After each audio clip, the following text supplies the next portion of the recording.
Hi friends, ఈరోజు వీడియోలో మనం పఫ్ స్లీవ్స్ ఎలా కట్ చేసుకోవాలి, స్టిచ్ చేసుకోవాలి అనేది చూద్దాం. నార్మల్గా పఫ్ స్లీవ్స్ అంటే వాటిల్లో చాలా మోడల్స్ ఉంటాయి. పఫ్ స్లీవ్స్ని కూడా చాలా రకాలుగా కట్ చేసుకొని స్టిచ్ చేసుకోవచ్చు. వాటిల్లో ఒక మోడల్ ఇది. ఈ మోడల్ వచ్చేసి దాదాపుగా షార్ట్ హ్యాండ్ అయితే చూడటానికి అంతగా బాగుండదు. ఎల్బో హ్యాండ్ అయితే కనుక చూడటానికి చాలా బాగుంటుంది. ఎల్బో హ్యాండ్ వరకు పెట్టుకొని మొత్తం హ్యాండ్ నార్మల్గానే వచ్చేస్తుంది. ఇక్కడ ఈ షోల్డర్ దగ్గర ఇక్కడ మాత్రమే కొంచెం బాగా బుట్టలా వచ్చేస్తుంది.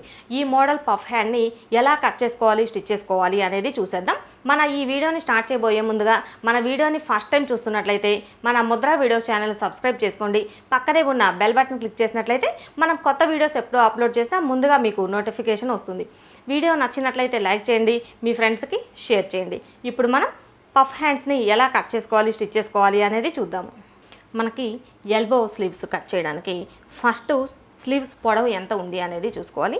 ఈ హ్యాండ్ పొడవు వచ్చేసి 10 ఇంచులు. 10 ఇంచులు ప్లస్ పై వైపున చివరి వైపున ఖర్చు కోసం ఒక 1 ఇంచ్ ఎక్స్ట్రా కలుపుకొని 11 ఇంచులు హ్యాండ్ పొడవు కోసం మార్కింగ్ చేసుకోవాలి. ఇలా మార్కింగ్ చేసుకున్న తర్వాత ఈ క్లాత్కి రెండవ చివరన కూడా 11 ఇంచుల దగ్గర ఒక మార్కింగ్ చేసుకోవాలి. ఇలా మార్కింగ్ చేసేసుకొని ఇక్కడ నుండి మనం హ్యాండ్ డౌన్ కోసం 3.5 ఇంచుల దగ్గర ఒక మార్కింగ్ చేసేసుకోవాలి. ఇప్పుడు మనం హ్యాండ్ లూజ్ని కొలుచుకోవాలి. హ్యాండ్ లూజ్ వచ్చేసి ఈ చివరన 11 ఇంచులు. 11 ఇంచులు అంటే మనం హ్యాండ్ని డబుల్ ఫోల్డింగ్ మీద తీసుకుంటున్నాం కాబట్టి 11 ఇంచుల్లో సగం 5.5 ఇంచుల దగ్గర ఒక మార్కింగ్ చేసుకోవాలి. అలానే మనకి ఇక్కడి నుండి హ్యాండ్ పొడవు 5-6 ఇంచుల దగ్గర ఒక లూజ్ని కొలుచుకోవాలి. ఇక్కడ లూజ్ వచ్చేసి మనకి 12 ఇంచులు. 12 ఇంచులు అంటే డబుల్ ఫోల్డింగ్ మీద 6 ఇంచులు తీసుకోవాలి. ఈ 6 ఇంచులు లూజ్ వచ్చేసి మనకి హ్యాండ్ పొడవు 5.5 ఇంచుల దగ్గర వచ్చింది. ఈ 5.5 ఇంచుల దగ్గర 6 ఇంచుల లూజ్ని మార్కింగ్ చేసుకోవాలి. ఇలా మార్కింగ్ చేసుకున్న తర్వాత ఇక్కడ వచ్చిన లూజ్ కంటే ఒక 1 ఇంచ్ మనం హ్యాండ్ కర్వ్ కోసం మార్కింగ్ చేసాం కదా, 3.5 ఇంచ్ ఇక్కడ మార్కింగ్ చేసుకోవాలి. 6 + 1 7 ఇంచులు మార్కింగ్ చేసుకోవాలి. ఇలా మార్కింగ్ చేసుకున్న తర్వాత ఇప్పుడు ఈ 3 మార్కింగ్స్ని కలుపుకోవాలి. ఇలా కలుపుకున్న తర్వాత ఇక్కడి నుండి ఖర్చు కోసం ఎక్స్ట్రా 2 ఇంచులు మార్కింగ్ చేసేసుకోవాలి.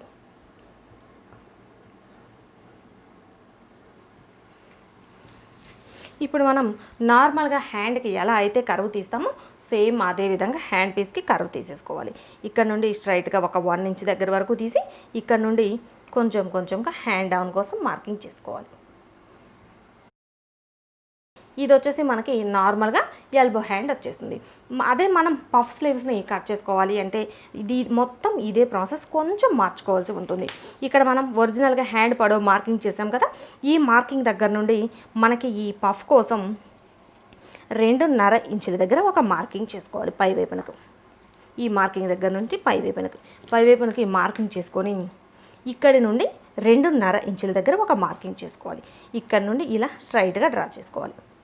ఇలా స్ట్రైట్గా డ్రా చేసేసుకొని ఇక్కడి నుండి కొంచెంగా డౌన్ చేసుకుంటూ ఈ మొత్తం ఇక్కడ నుండి ఎంతైతే లూజ్ వచ్చిందో 7 ఇంచులు, ఇక్కడ ఈ 7 ఇంచుల్లో సగం అంటే మనకి 3.5 ఇంచుల దగ్గర ఒక మార్కింగ్ చేసేసుకోవాలి. అంటే ఎగ్జాక్ట్గా ఈ మొత్తం లూజులో సగానికి మార్కింగ్ చేసుకోవాలి.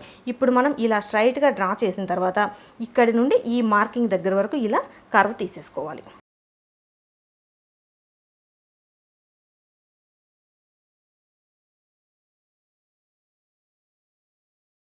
ఇప్పుడు మనం మార్కింగ్ చేసిన విధంగా కట్ చేసుకోవాలి.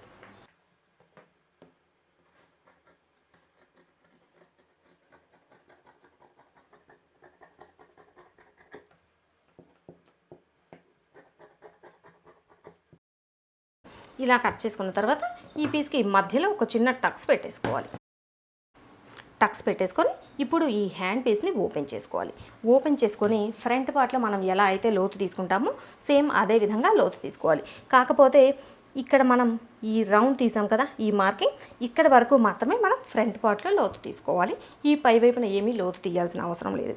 ఇక్కడ నుండి ఒక 3/4 ఇంచ్ మనం ఎలా అయితే మార్కింగ్ చేసుకుంటామో సేమ్ అదే విధంగా ఈ పార్ట్లో లోతు తీసుకొని మార్కింగ్ చేసుకొని ఈ మార్కింగ్ చేసిన పీస్ని కట్ చేసుకోవాలి.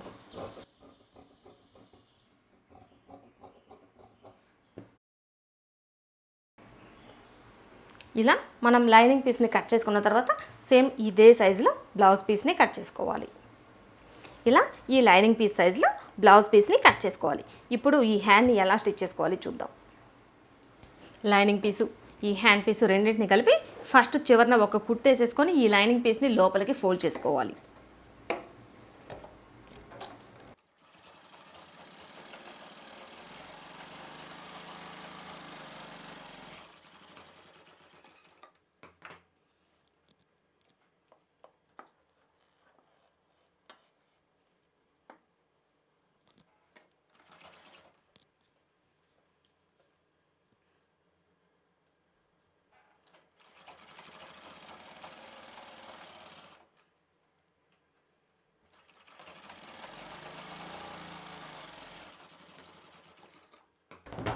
ఇలా చివరన కుట్టుకున్న తర్వాత ఇప్పుడు ఈ లైనింగ్ పీస్ హ్యాండ్ పీస్ని కలిపి చుట్టూ కుట్టు వేసేసుకొని ఎక్స్ట్రా పీసుల్ని కట్ చేసుకోవాలి.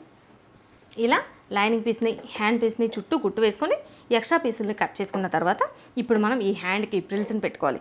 మనకి ఒరిజినల్గా హ్యాండ్ పొడవు ఎంతైతే తీసుకున్నామో ఈ పొడవు దగ్గర మార్కింగ్ చేసేసుకోవాలి. మార్కింగ్ చేసేసుకొని ఇక్కడి నుండి ఈ ఎక్స్ట్రా పీస్ని మనం ప్రిల్స్ పెట్టేసుకోవాలి.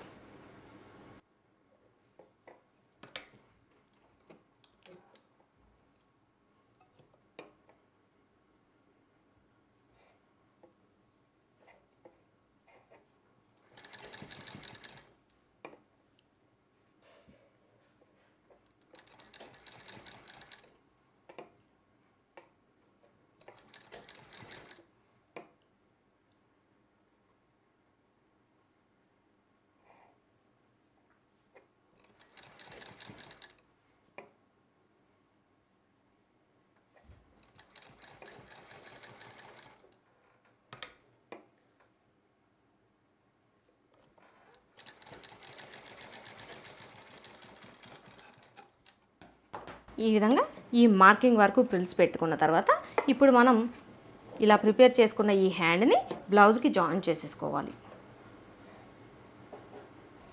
ఇప్పుడు మనం బ్లౌజ్ని తీసుకొని ఫ్రంట్ పార్ట్లో లోతు కట్ చేసాం కదా, ఈ లోతు కట్ చేసిన వైపున మనకి బ్లౌజ్లో ఫ్రంట్ పార్ట్లోకి వచ్చేలా పెట్టుకొని మధ్యలో టక్స్ ఉంది కదా, కరెక్ట్గా ఈ టక్స్ దగ్గర నుండి మనం ఇక్కడ నుండి జాయిన్ చేసేసుకోవాలి.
ఇప్పుడు మనకి ఈ మోడల్ పఫ్ హ్యాండ్ని స్టిచ్ చేయడం పూర్తయింది.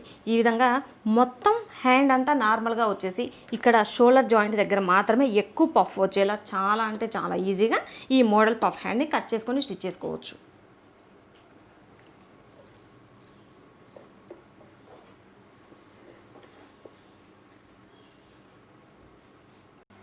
ఫ్రెండ్స్ చూసారు కదా, మోడల్ పఫ్ హ్యాండ్ని ఎలా కట్ చేసుకోవాలి స్టిచ్ చేసుకోవాలి అనేది. ఈ విధంగా చాలా అంటే చాలా ఈజీగా లేటెస్ట్ స్టైల్ పఫ్ హ్యాండ్ని కట్ చేసుకొని స్టిచ్ చేసుకోవచ్చు. వీడియో నచ్చినట్లయితే లైక్ చేయండి, మీ ఫ్రెండ్స్ అందరికీ షేర్ చేయండి, మన ముద్రా వీడియోస్ ఛానల్ని సబ్స్క్రైబ్ చేసుకోండి.